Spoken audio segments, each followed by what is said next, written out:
My name is Megan. I'm 33 years old. My husband told me my dying mother was a burden. He prioritized an 18-hole golf game over her life, snatching the Tesla keys from my hand as she gasped for air on our living room floor. Figure it out, he told me. And so I did. I figured out how to legally and systematically dismantle his entire life by Monday morning. Before I continue, please share where you're watching from in the comments below. Like and subscribe if you've ever had to teach a cruel partner that the woman they underestimated was actually the one holding all the cards. The only sound in the house was my mother choking on her own breath. Mom, 62, had been living with us for 3 months following a minor heart procedure. That Sunday morning, she was gripping the armrest of our beige sofa, her face a terrifying shade of gray. Her chest heaved unevenly, and a cold sweat broke out across her forehead. My own car, a reliable but aging sedan, was at a repair shop across town, waiting for a transmission part. We lived in a sprawling, gated subdivision in the Dallas suburbs, a neighborhood designed for extreme privacy, which meant we were miles from the nearest hospital and completely isolated from any neighbors who could help. Every second felt like glass grinding in my chest. I tore through the kitchen, yanking open drawers and scattering mail across the granite countertops, desperately searching for the sleek black key card to the Tesla. Bradley walked in, smelling of expensive cologne and freshly pressed linen. He was 35, a regional sales director who cared more about his country club membership than his marriage. He stood there, perfectly put together in his tailored golf polo and pristine white shoes, casually watching me panic. "I need the car," I choked out, grabbing my purse. "Mom is having a cardiac episode. Her left arm is numb, and she can't breathe. Give me the Tesla key card now." Bradley didn't even flinch. He reached into his pocket, pulled out the sleek black card, and deliberately held it out of my reach. A smirk played on his lips, the kind of arrogant expression he usually reserved for waiters who brought him the wrong vintage of wine. "I'm teeing off with the regional vice president in 45 minutes, he said, his voice flat and annoyed. "I'm not missing this game because your mother forgot to take her blood pressure medication." "Bradley. She is having a heart attack," I screamed, stepping toward him. "I just need to get her to the emergency room. It will take 20 minutes. You can take a rideshare to the golf course." He stepped back, his jaw tightening with an ugly mixture of disgust and impatience. He glanced towards the living room where my mother was wheezing, her fingers digging into the upholstery, then looked back at me with eyes as cold as winter ice. "She's a burden, Megan," he said, his tone dropping to a sharp, vicious whisper. "She has been a burden since the day she moved into my house. This is not my problem. Figure it out." Before I could process the absolute cruelty of his words, he turned on his heel, walked out the front door, and locked it behind him. 10 seconds later, the quiet hum of the electric engine faded down the driveway. He actually left. My husband of 5 years abandoned my dying mother on our living room floor so he could go hit golf balls. I didn't waste a single second crying. My career as a senior financial risk analyst had trained me to shut down my emotions and compartmentalize severe crises. I pulled out my phone and dialed 911. I knelt beside my mother, holding her clammy hand, counting her breaths, just like the dispatcher instructed. "Stay with me, Mom," I kept repeating, ignoring the burning anger rising in my throat. "Just focus on my voice." The 10 minutes it took for the ambulance to arrive felt like an eternity. The heavy thud of the paramedics' boots echoing on my hardwood floors was the greatest relief I had ever experienced in my entire life.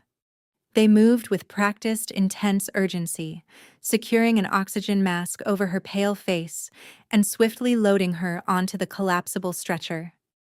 I grabbed my jacket and climbed into the cramped back of the ambulance with her. I held her fragile hand tightly as the massive vehicle lurched forward and the siren wailed to life, cutting through the quiet Sunday morning. As the paramedic hooked up the heart monitor, he glanced at the erratic digital readings and then looked at me with a deeply serious expression.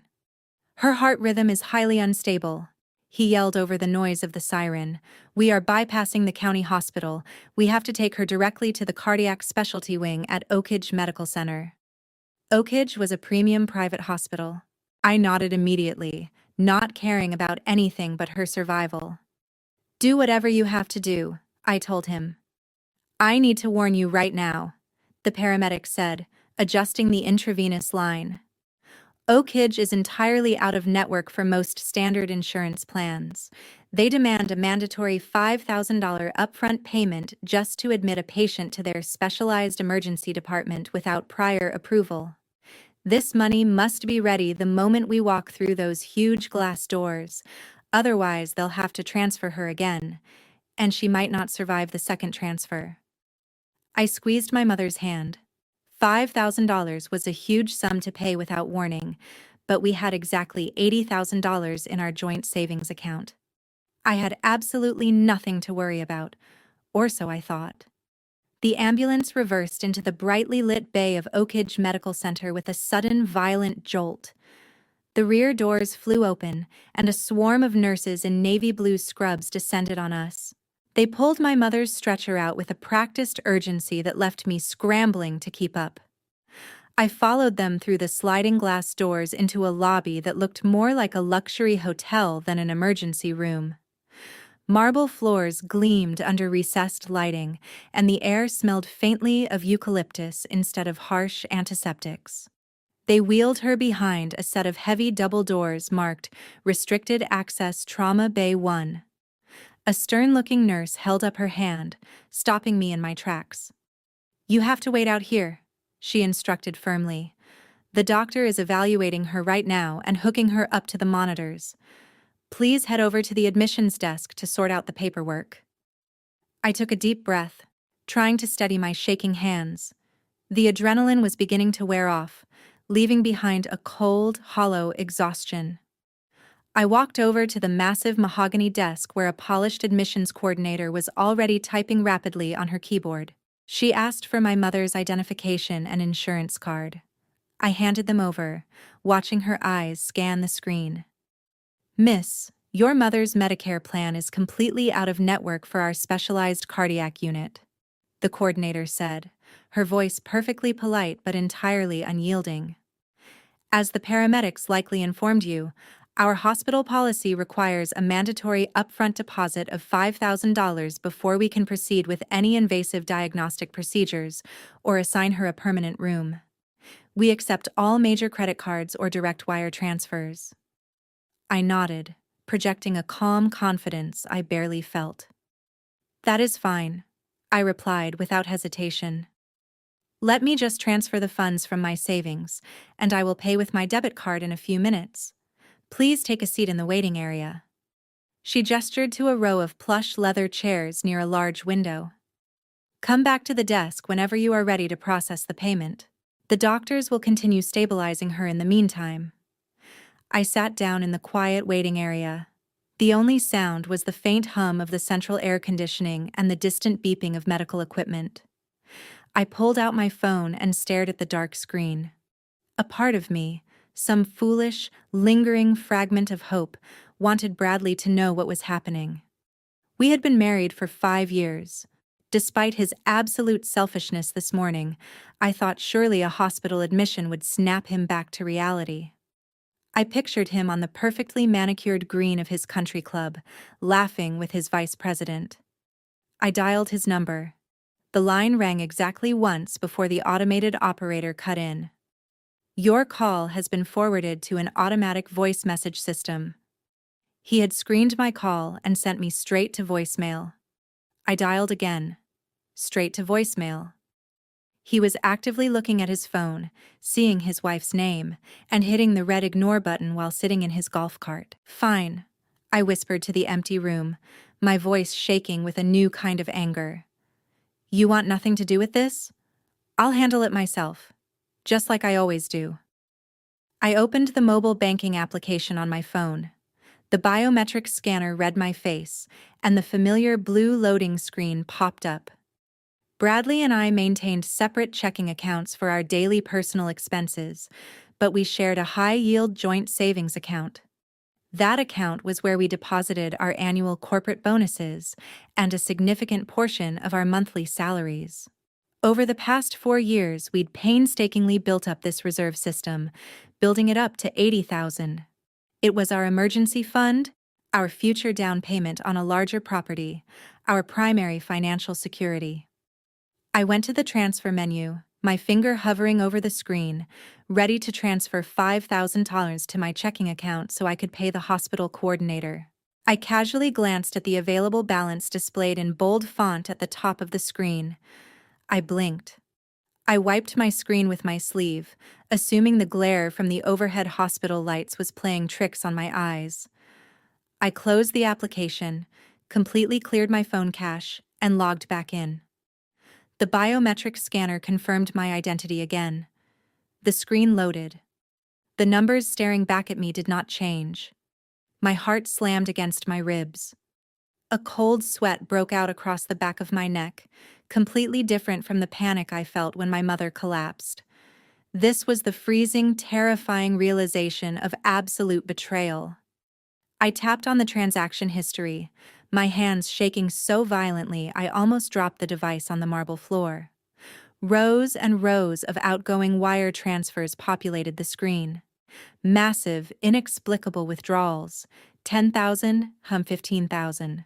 The most recent one was an external wire transfer initiated just 48 hours ago for $30,000. Every single transaction was digitally authorized by Bradley's user identification profile. He had systematically drained our life savings. I stared at the bold black numbers at the top of my screen in pure disbelief. The joint savings account, the financial fortress I had poured my blood and sweat into building, was entirely gutted.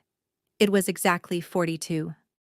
I stared at the number 42 until it blurred, turning into a meaningless mass on the bright screen. My chest tightened with the crushing weight of a sudden panic attack. My breath caught in my throat, but I struggled to draw air into my lungs. A breakup in the hospital waiting room wouldn't save my 80,000. It certainly would not save my mother, who was fighting for her life behind those restricted double doors.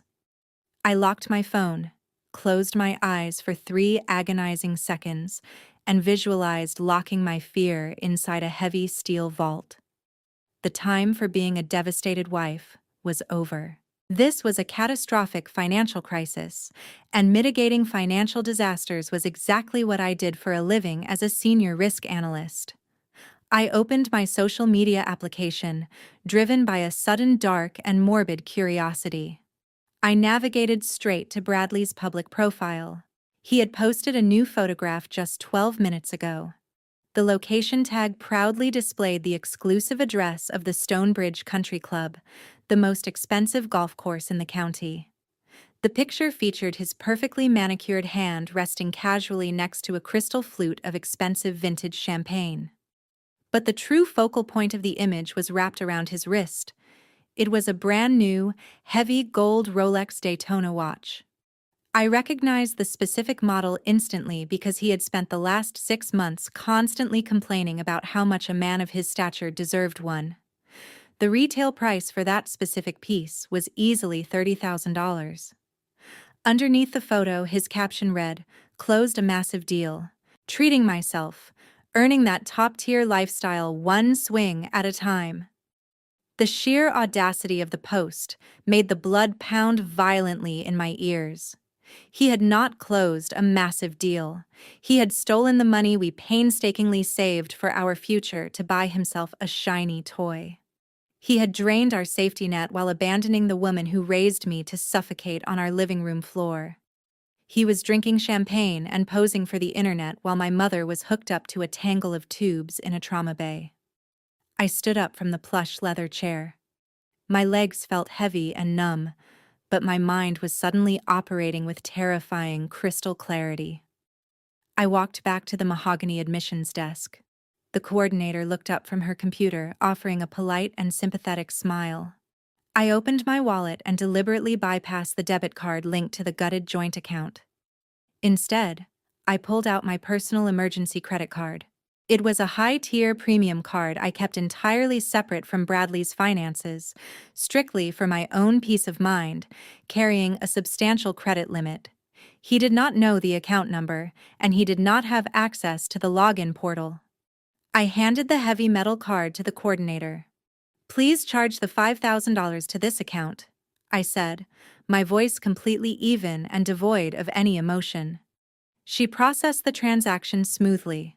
The receipt machine whirred to life, printing the long slip of paper, and she handed me an expensive pen to sign the authorization. I signed my name with sharp, deliberate strokes, pressing the ink hard into the paper. As I handed the clipboard back to her, I looked out the large glass windows of the hospital lobby. The sun was shining brightly over the manicured hospital lawns. I envisioned Bradley laughing loudly on the green golf course, showing off his stolen watch to his wealthy friends. "Okay," I whispered quietly to myself, the single word slipping out into the quiet lobby like a cold, unbreakable vow. "Okay, Bradley. You want to play a ruthless game with our money?" I walked back to my seat in the waiting area, ready to call my sister to formulate an immediate plan of action. Before I could even unlock my screen to open my contacts list, my phone violently vibrated in the palm of my hand. The screen illuminated with an urgent text message notification from a verified 5-digit short code. I tapped the notification to open the message. It read, "Capital Express Bank Fraud Alert. Did you authorize a transaction of $250 at Stonebridge Country Club Bar on the credit card ending in 4492? I stared at the message on my phone. "Reply yes or no to verify this transaction." My thumb froze over the screen. I didn't own a credit card from Capital Express Bank. The final 4 digits meant nothing to me, but the location attached to the suspicious charge was the exact country club where Bradley was spending his afternoon. Since I managed all of my mother's online accounts and security settings, my number was registered as the recovery contact for her banking profiles. I immediately opened my encrypted email app and searched for any recent notifications from that bank. That was when I saw the name linked to the fraud alert. It wasn't mine. It was my mother's. I stared at the screen, my stomach tightening. Diane. My mother. Bradley hadn't just emptied our shared savings account, he had committed identity theft. The detached analytical side of my brain, the same side that spent 50 hours a week evaluating financial risk models, instantly assessed the situation. This wasn't damage control anymore. This was war. And I needed to move fast. I called my sister Sophie. She picked up on the second ring. Sophie is 31, a pharmacist with a temper that burns twice as hot as mine ever could. I skipped any greeting. "Mom's at Oak Ridge Medical Center," I said quietly, careful not to attract attention from the hospital staff nearby. "She's having a serious cardiac episode." Before Sophie could panic, I cut in immediately. "She's stable right now, but I need you here immediately and bring Jamal. Bring his work laptop. Bradley stole $80,000 from my savings account, and he's using Mom's social security number to open fraudulent credit cards." The line went completely silent. Then I heard glass shatter in the background. Sophie had dropped something. "We'll be there in 20 minutes, she said in a dangerously calm voice. They arrived in 15. The emergency room doors slid open and Sophie charged in like a hurricane. Right behind her was her husband, Jamal. Jamal was 34, a brilliant white-collar crime attorney who specialized in dismantling corporate fraud schemes. Even on a Sunday morning, he looked polished in a dark fitted sweater and tailored slacks, carrying his heavy leather briefcase. The hard expression on his face told me Sophie had already explained everything during the drive. Sophie came straight toward me, eyes burning with fury and tears she refused to let fall. "Where is he?" she snapped loudly, turning heads across the quiet waiting room. "Tell me what golf course that garbage is playing at right now. I swear I'll drive my car onto the green and run him over." Then I'll rip that $30,000 watch off his wrist and shove it down his throat. I grabbed her shoulders firmly. No, you won't, I said. If you touch him, the police arrest you. Bradley plays the victim. He presses charges. You lose your pharmacy license, and he walks away with our money while we sit in jail. I'm not letting him win like that. Sophie's hands curled into fists, but after a long breath, she stepped back. Jamal rested a steady hand on her shoulder before looking at me. Megan, he said calmly, tell me exactly what you need. I need access to your federal databases, I replied, nodding toward the briefcase in his hand. I'm a financial analyst, but I can't run a deep, unflagged background check without triggering compliance alerts. You can. I need my full credit report, and Mom's too. Every open account, every hard inquiry, every authorized user. I need to see the entire battlefield before I start firing back. Jamal didn't hesitate. He moved to a small table in the corner of the waiting area and opened his encrypted laptop. His fingers moved rapidly across the keyboard as he logged into his firm's secure portal. I handed over my ID and my mother's wallet, giving verbal authorization to bypass the standard restrictions. Sophie paced the waiting room like a trapped animal, glaring toward the entrance as though Bradley might actually be stupid enough to show up. I stood beside Jamal while the blue loading bar slowly crawled across the screen, compiling data from all 3 major credit bureaus. The air in the hospital lobby suddenly felt thin. The ticking clock on the wall sounded deafening. Then the progress bar hit 100%. Rows of financial records filled the screen. Jamal leaned closer, scanning the information carefully. Then he stopped. His entire posture stiffened. Slowly, he removed his glasses and looked up at me with genuine horror on his face. Megan, he said quietly, all professional calm stripped from his voice. The stolen savings account is the smallest problem you have. Look at this. I leaned over the table and stared at the glowing screen. Jamal pointed toward a section under my mother's credit history. 3 revolving credit accounts.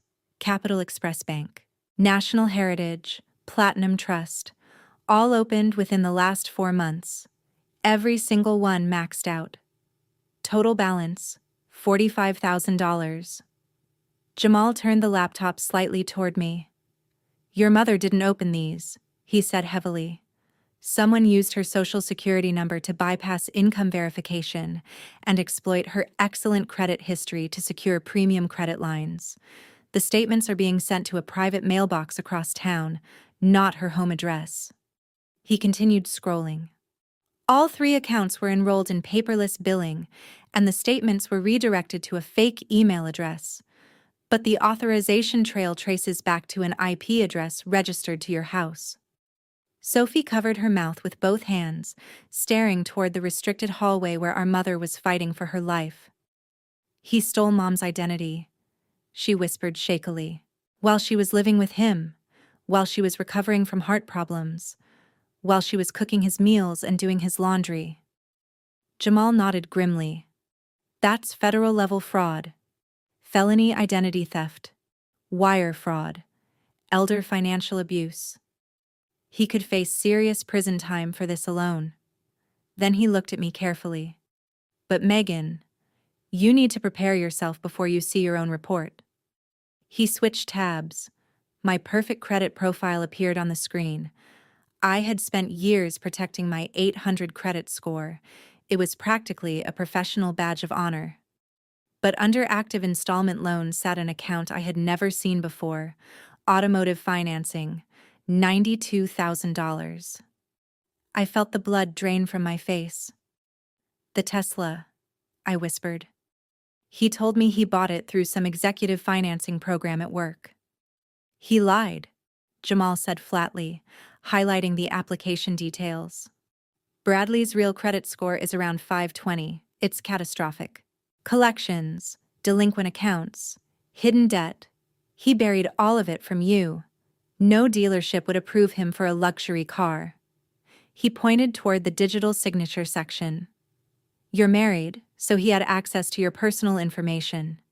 He forged your signature and used your credit profile as the primary applicant. He's listed only as a secondary authorized driver. The full scale of it nearly broke my ability to process reality. Bradley hadn't just stolen $80,000 from our savings. He buried my sick mother under $45,000 of fraudulent debt and tied me to a $92,000 car loan. He was destroying my family's financial future just to maintain the illusion that he was some successful executive. If he stops paying for that Tesla, the bank comes after you, Jamal explained. And if those credit cards default, aggressive debt collectors could target your mother's retirement funds and Social Security income. He weaponized your entire family financially to support his lifestyle. I slowly straightened my back. The shock disappeared completely. All that remained was cold focus. A financial risk analyst understands one fundamental rule above all else. When a catastrophic breach occurs, the first step is freezing the compromised assets. I refused to let my family become collateral damage in Bradley's narcissistic disaster. How long does it take for a new credit card transaction to appear as pending on a federal pull? I asked Jamal, keeping my eyes locked on his laptop screen. If it's a premium tier card, the merchant network updates almost instantly, Jamal replied while tapping refresh on his secure legal portal. Why? Because my phone just buzzed again, I said, pulling it from my pocket.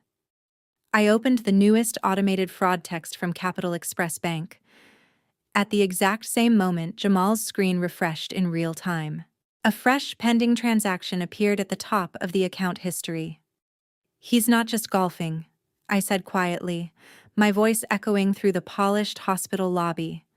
The screen displayed a pending charge for $612. Bradley is standing at the bar inside Stonebridge Country Club right now, buying expensive liquor for his business friends, while actively using the credit card he stole from the woman fighting for her life, 50 feet away from us.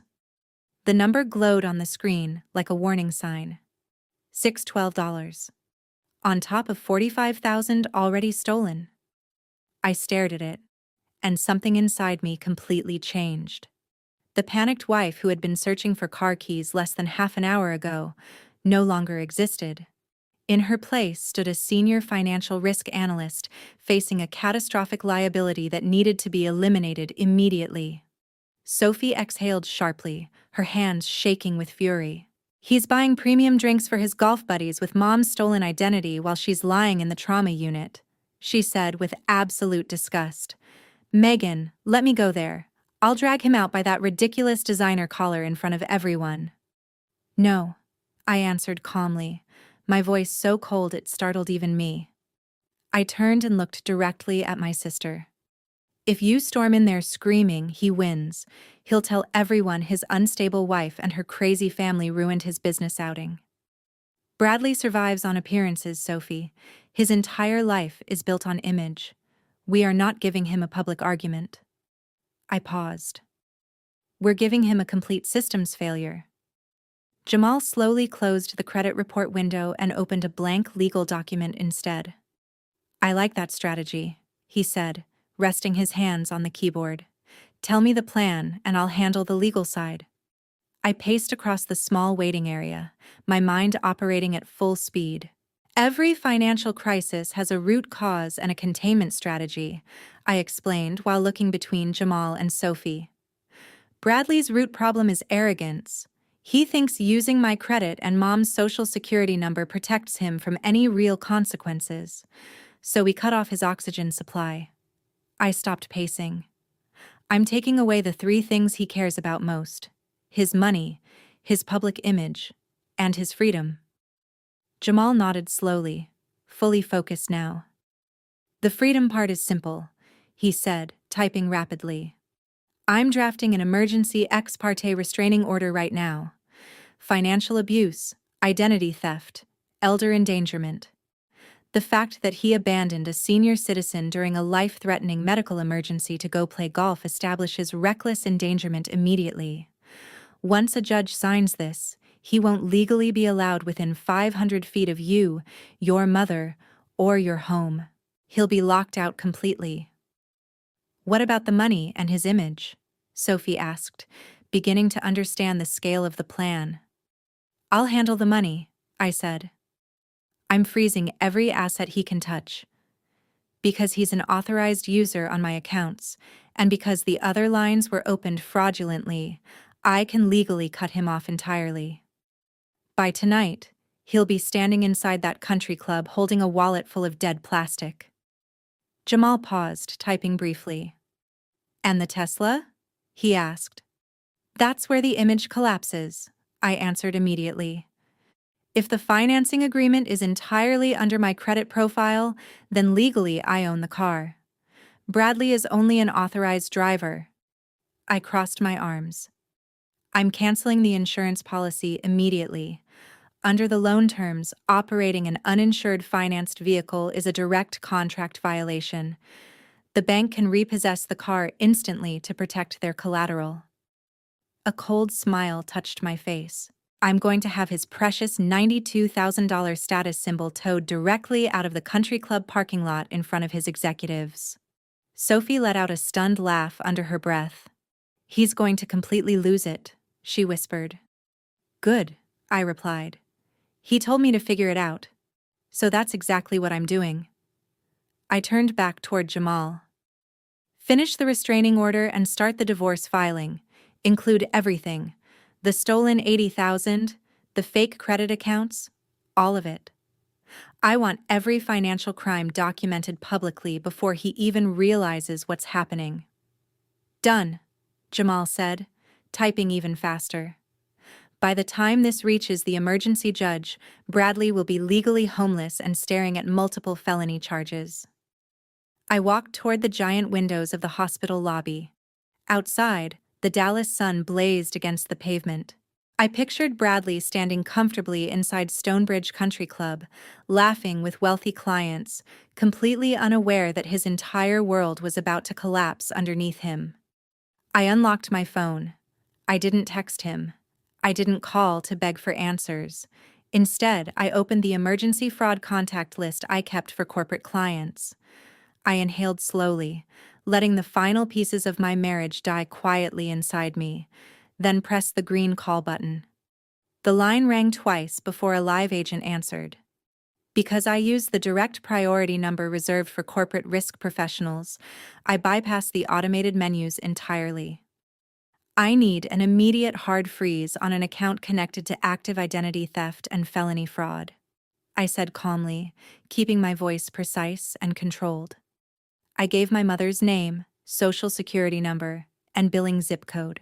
Since I held durable financial power of attorney over her accounts due to previous health issues, I had full legal authority to act on her behalf immediately. The agent typed rapidly. I see the account, she replied. There's currently a pending authorization for $612 at Stonebridge Country Club. Decline it, I ordered instantly. Flag it as fraudulent. Every transaction on this account since the opening date is unauthorized. I tightened my grip on the phone. The individual using the card is my husband, Bradley. He stole my mother's identity to open this credit line. I want the physical card permanently disabled, all digital wallets severed, and a federal fraud investigation opened against him immediately. I could hear furious keyboard clicks on the other end. The transaction has been officially declined, the agent confirmed. The card is permanently deactivated. All digital wallet access tied to the account has been terminated. If the card is used again, the merchant terminal will display instructions to confiscate it. We are also forwarding this case to our investigations department and alerting the major credit bureaus of the identity theft claim. Thank you, I replied before ending the call. One down, I said quietly. 2 more to go. I looked back at Jamal, who was still drafting legal filings at lightning speed, and Sophie, who now watched me with equal parts shock and admiration. Over the next 15 minutes, I repeated the same ruthless process with National Heritage and Platinum Trust. I systematically dismantled the fraudulent financial empire Bradley had built using my mother's identity. I locked him out of the banking portals, changed recovery emails so he would receive no alerts, initiated full fraud investigations on every stolen dollar. By the time I finished with the third bank, the entire $45,000 in fraudulent credit lines had been sealed shut. I imagined exactly what was happening across town. Bradley was probably still inside one of the most exclusive country clubs in the state, surrounded by executives and wealthy clients, bragging about his golf game while waiting for the bartender to deliver a massive bill he intended to pay with stolen money. Instead, he was about to hand over a piece of plastic that no longer worked. The savings account was gone. His digital wallets were blocked. The stolen credit cards were dead. For the first time in years, Bradley was financially powerless. "That handles the bleeding on Mom's side," I said, sliding my phone back into my pocket. I turned toward Jamal. "How's the legal paperwork?" Jamal hit one final key and rotated the screen toward me. "The emergency ex parte restraining order is complete and ready for the weekend duty judge," he confirmed. I included the identity theft report and the medical endangerment incident from this morning.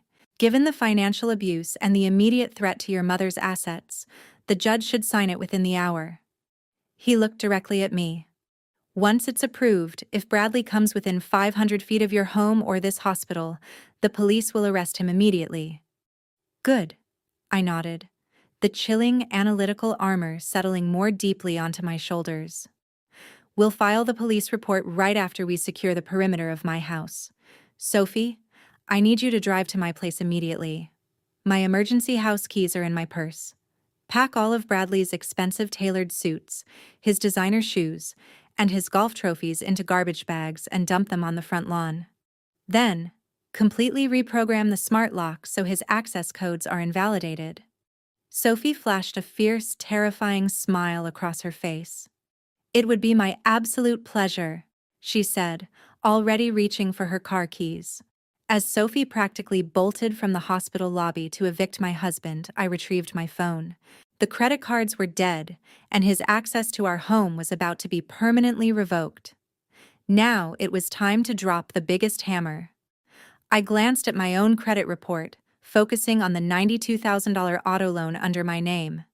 Bradley loved that Tesla more than me, more than his own family. It was the ultimate symbol of the fabricated life he'd built. Time to reclaim it. I opened the insurance application on my phone and dialed the priority customer service line. My account was premium, so hold times were minimal. A representative named David answered, asking how he could assist. "I need to immediately remove a vehicle from my master policy," I stated, gazing out the hospital window. "The 2023 Tesla Model S. I want the coverage terminated, effective this second." David paused his typing. "Ma'am, I see this vehicle currently has an active line holder listed on the registration, financed through a major banking institution. Standard auto loan contracts require comprehensive and collision insurance to be maintained at all times. If you cancel this policy today, we are legally obligated to notify the lien holder. They will likely place force-placed insurance on the account at a massive premium, or they could call the entire loan due for immediate payment due to a breach of contract." "I am fully aware of the strict lien holder terms," I replied, my voice unwavering. "Cancel the policy. I am the primary account holder and am expressly authorizing the immediate termination of all coverage for that specific vehicle.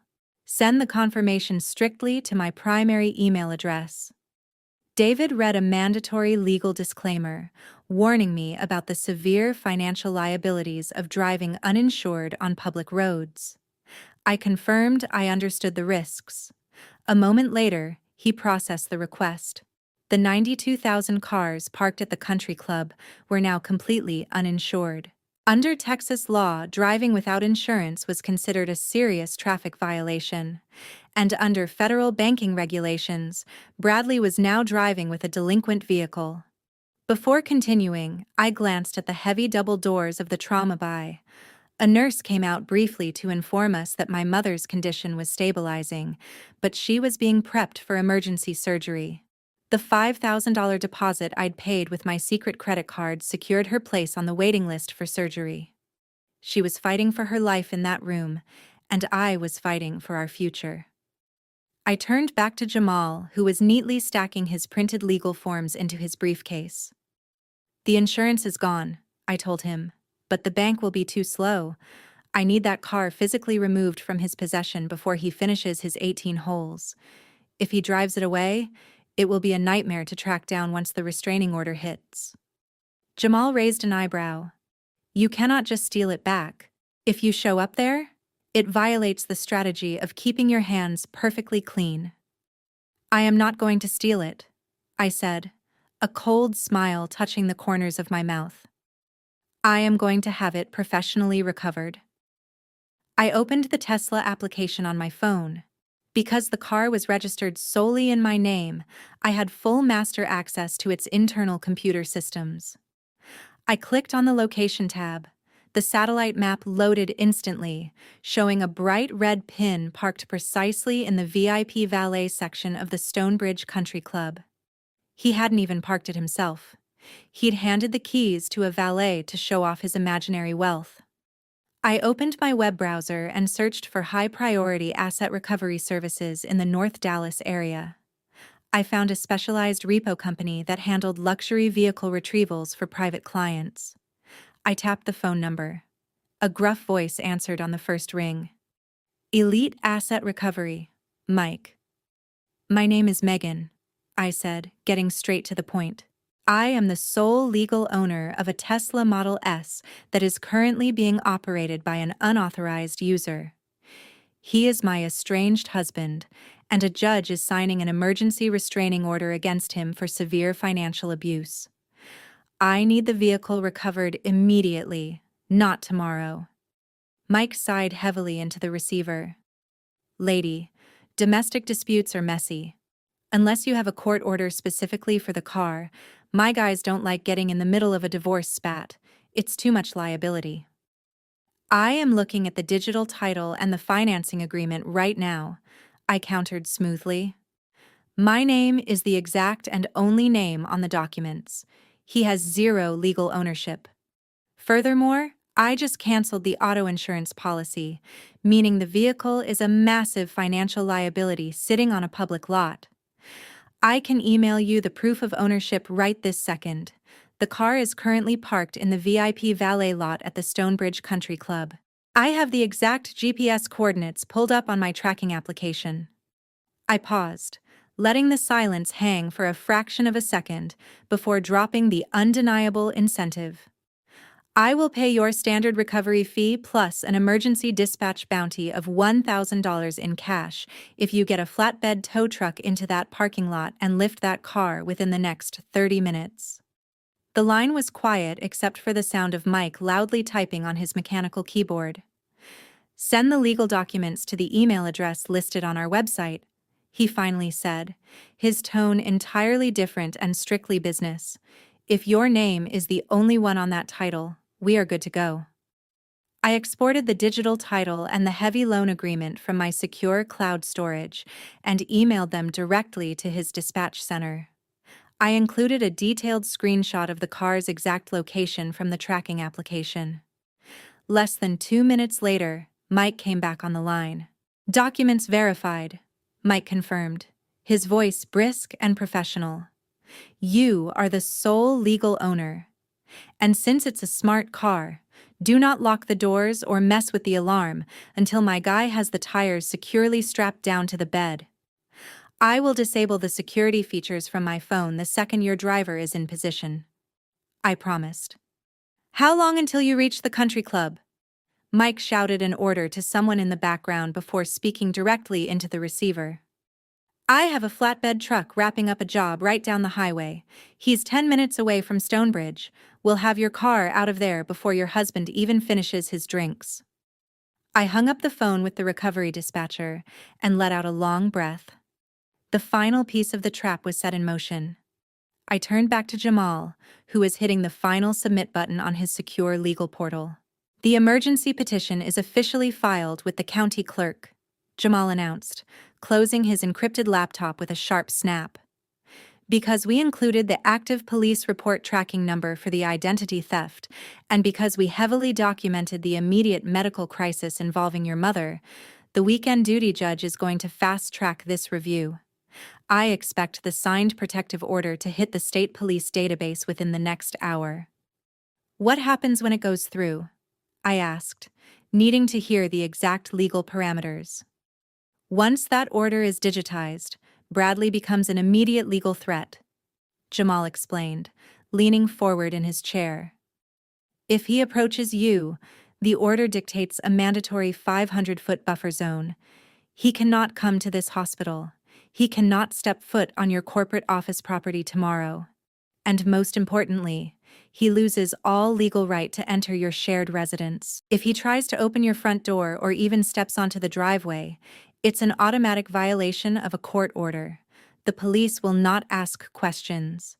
They will simply put him in handcuffs and take him to the county jail. I nodded, feeling a wave of grim, absolute satisfaction. The invisible legal barrier was already closing around Bradley.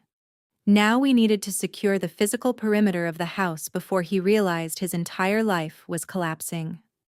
Across town, inside our wealthy gated community, Sophie pulled my spare car into the long concrete driveway of the house Bradley and I shared. Later, she told me those next 30 minutes were the most satisfying moments of her life. The house was enormous, a sprawling modern colonial Bradley had insisted on buying purely to maintain the image of a successful corporate executive. He loved that house more than he ever loved our marriage. To him, it was a trophy. A castle designed to impress his country club friends. But that castle was officially shutting its gates. Sophie unlocked the front door using the backup key I always kept hidden in my purse. She stepped into the spotless foyer and dropped her bag onto the cold marble floor. She didn't waste a second admiring the luxury decor. Instead, she walked directly to the central smart home control panel mounted beside the hallway. Because I was the primary account holder for the internet and security systems, I had already texted her the master admin password. She navigated through the settings with quick, precise movements. Within seconds, Bradley's biometric fingerprint data was erased from the system. His entry codes were deleted. His phone was removed from the garage receiver. His remote access to the security cameras was terminated completely. Then, just to make absolutely certain he was locked out for good, Sophie grabbed a screwdriver from the kitchen drawer and physically replaced the core lock on the massive oak front door using the emergency cylinder I kept stored in the garage. In less than 10 minutes, Bradley no longer had access to his own home. But Sophie wasn't done. A simple lockout felt far too merciful for a man who abandoned a dying elderly woman just to play golf. She climbed the curved staircase and headed straight for the master bedroom.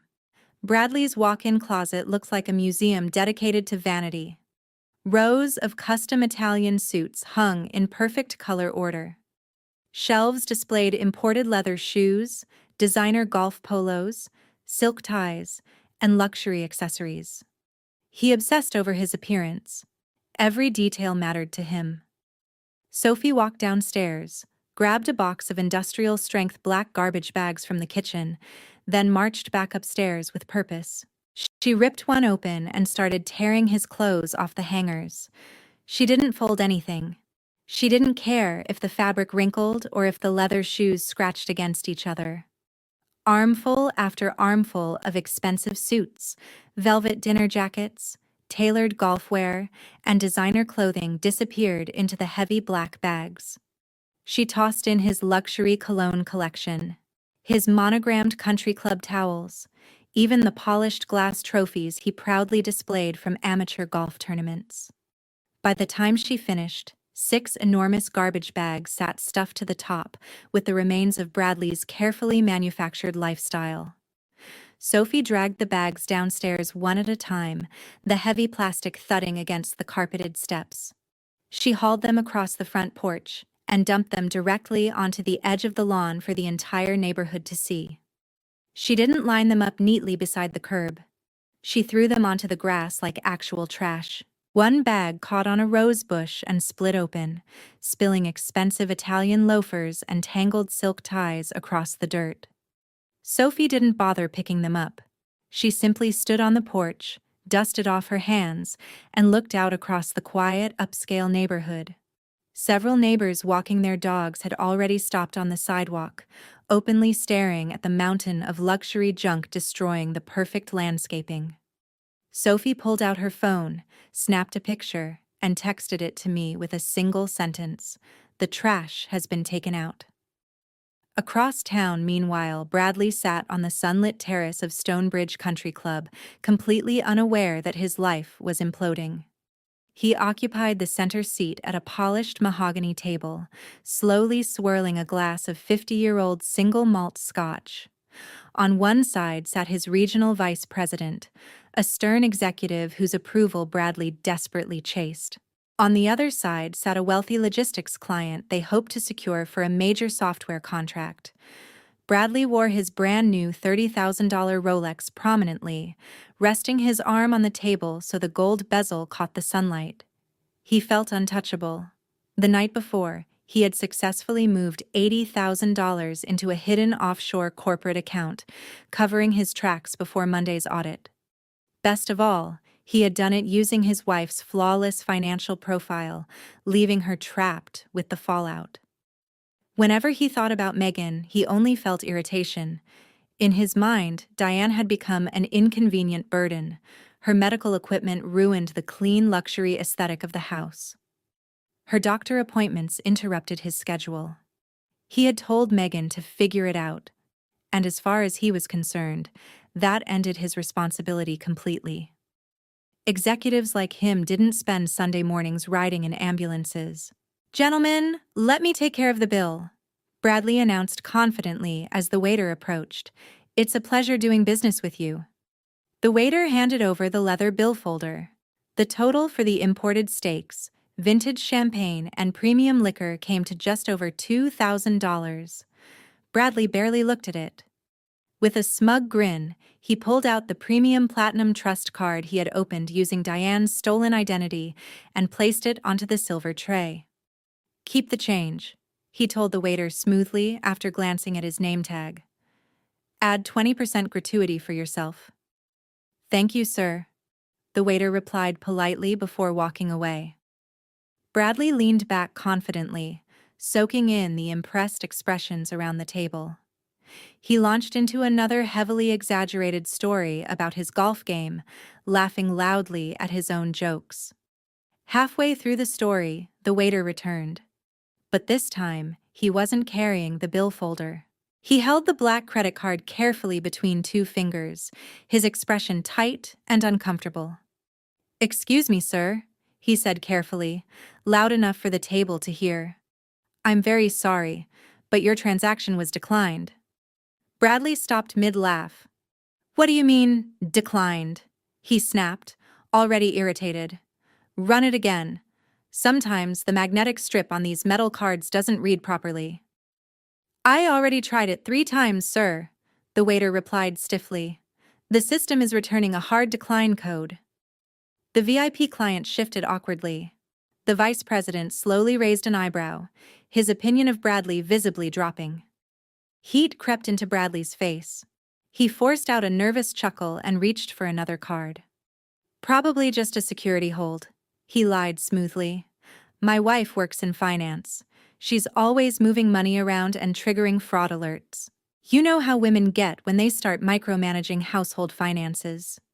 He handed over a second card, this one from Capital Express Bank, also stolen under Diane's name. "Run this one instead." The waiter nodded and walked away. Bradley picked up his scotch and tried to toward the software contract, but the mood at the table had already shifted. The effortless image of wealth and control was beginning to crack. Less than 2 minutes later, the waiter returned again. This time, the country club floor manager walked beside him. Bradley's stomach dropped instantly. "Mr. Bradley," the manager said quietly, "we have a serious problem." The second card was also declined. Additionally, Our merchant terminal received a fraud notification directly from the issuing bank. The manager's tone hardened slightly. We were instructed to confiscate the card and not process any further transactions under this account name. If you cannot provide another form of payment immediately, we may need to contact the authorities. The table fell completely silent. The vice president stared at Bradley with open disgust. The VIP client looked at his watch, clearly searching for an exit strategy.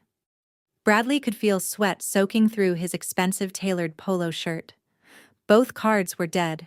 The savings account was inaccessible. Nothing made sense anymore.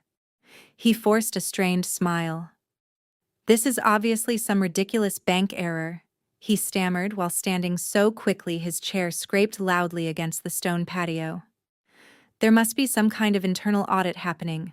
Please excuse me, gentlemen. I have another wallet in my car with emergency cash." Without waiting for a response, he turned and practically rushed away from the table, desperate to reach the safety of his $92,000 Tesla.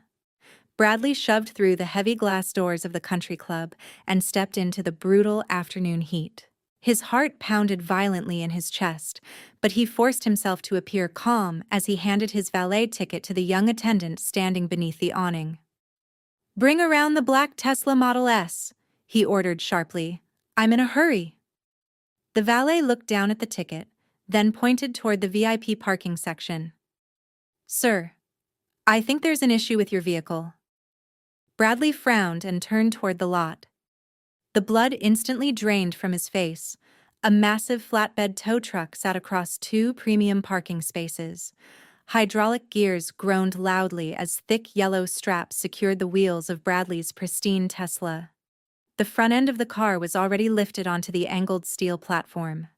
A large tow operator in a neon safety vest calmly adjusted the controls, while the luxury vehicle slowly rose higher off the pavement. "Hey!" Bradley screamed, completely dropping the polished executive act.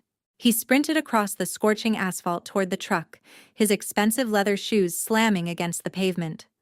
"What the hell do you think you're doing?" Bradley shouted, sprinting toward the tow truck. "Get your hands off my car right now." The driver didn't even react.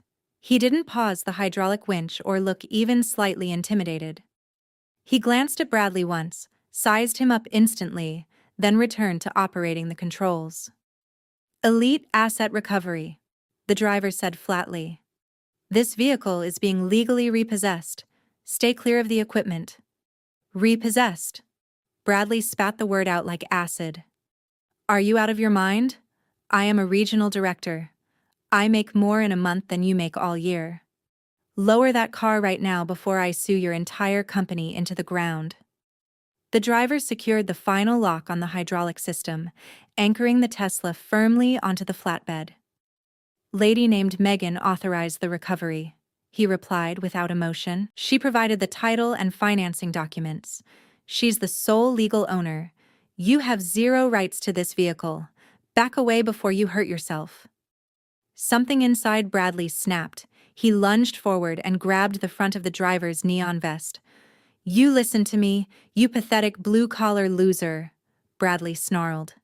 Before he could finish, the sharp blast of a police siren shattered the moment. Red and blue lights flashed across the parking lot, reflecting off the metallic surface of the suspended Tesla. Two police cruisers pulled aggressively into the VIP section, blocking off the area. Elite Asset Recovery had standard protocols for repossessing luxury vehicles at upscale locations. They knew wealthy clients often turned violent when stripped of expensive status symbols, so dispatch had requested a civil standby the moment the truck arrived. Two officers stepped out carefully, hands resting near their belts. "Step away from the driver immediately," the taller officer ordered sharply. Bradley released the vest at once and raised his hands, instantly replacing his rage with fake outrage. "Officers, thank God you're here," he said, straightening his tailored polo. "This man is stealing my vehicle. I want him arrested immediately." The officer ignored him completely. Instead, he walked over to the tow truck driver, who calmly handed him a clipboard filled with printed recovery documents. The officer compared the VIN on the Tesla dashboard with the title paperwork, then looked back at Bradley. "Sir, what's your name?" the officer asked. Bradley puffed out his chest. "Bradley. Owner of that car." The officer glanced back down at the paperwork and shook his head. "No, you're not." He tapped the title page. "The sole legal owner of this vehicle is Megan. The insurance policy was canceled today, putting the financing agreement in violation. The registered owner authorized immediate repossession. Your name is not on the title, and you have no legal ownership claim." Bradley's confidence visibly cracked. "But I'm her husband," he argued, panic slipping into his voice. "We're married. That makes it my property too." "Take that up with divorce court," the officer replied coldly. "As of now, this recovery is completely legal. If you interfere again, I'll arrest you for disturbing the peace and assault. Step back onto the curb." Bradley froze beneath the brutal Texas sun. Then he heard murmuring voices nearby. He turned slowly. Standing on the elevated stone patio of the country club were his vice president and the VIP logistics client. Both had walked outside to watch the commotion, and both were staring directly at him. Not with admiration, with disgust. In a single humiliating moment, Bradley stopped looking like a polished executive closing a major deal and started looking exactly like what he really was. A fraud getting his luxury car repossessed in public. The diesel engine roared to life. Bradley watched helplessly as the tow truck rolled out of the parking lot with his $92,000 Tesla strapped to the back. The police cruisers lingered for another moment before slowly pulling away, leaving Bradley stranded alone on the burning asphalt. No car. No active credit cards. No cash. No way home. His hands shook violently as he pulled his phone from his pocket. For the first time all day, true fear hit him. His entire world was collapsing. My phone vibrated against the plastic hospital chair. I looked down and saw Bradley's name glowing across the screen, paired with a smiling photo of him standing on a chartered yacht in Miami, a vacation probably financed using my mother's stolen identity. I didn't answer. I simply watched the screen light up until the call rolled into voicemail. 2 minutes later, the voicemail notification appeared. I pressed play. "Megan, answer the damn phone right now." Bradley's voice exploded through the speaker, dripping with anger and arrogance. "I don't know what kind of psychotic stunt you're pulling, but both of my cards just got declined in front of my vice president, and some lunatic tow truck driver stole my car because you canceled the insurance. Fix this immediately. Call the bank. Unfreeze my accounts. Then send a premium rideshare to pick me up." I lowered the phone slowly and took a sip of bitter hospital coffee from the cafeteria downstairs. It tasted awful. But in that moment, it felt sweeter than anything I had ever drank. I didn't text him back. I didn't fix his problems. I simply sat beside Jamal in the hospital waiting room and let the silence destroy him. The phone started vibrating again almost immediately. One call, then another, then 5 in a row. I let every single one go directly to voicemail. I pictured Bradley pacing across the hot parking lot outside the country club, his expensive polo shirt soaked with sweat while luxury cars passed him by. He cared more about appearances than anything else in life, and right now his perfect image was being ripped apart in public. By the 15th missed call, he left another voicemail. "Are you insane?" he screamed, traffic noise roaring behind him. "If you think you can humiliate me like this and get away with it, you're wrong. I'm calling my lawyer the second I get home. I'll divorce you and leave you with nothing. Do you hear me? Nothing. Pick up the phone." I smiled faintly.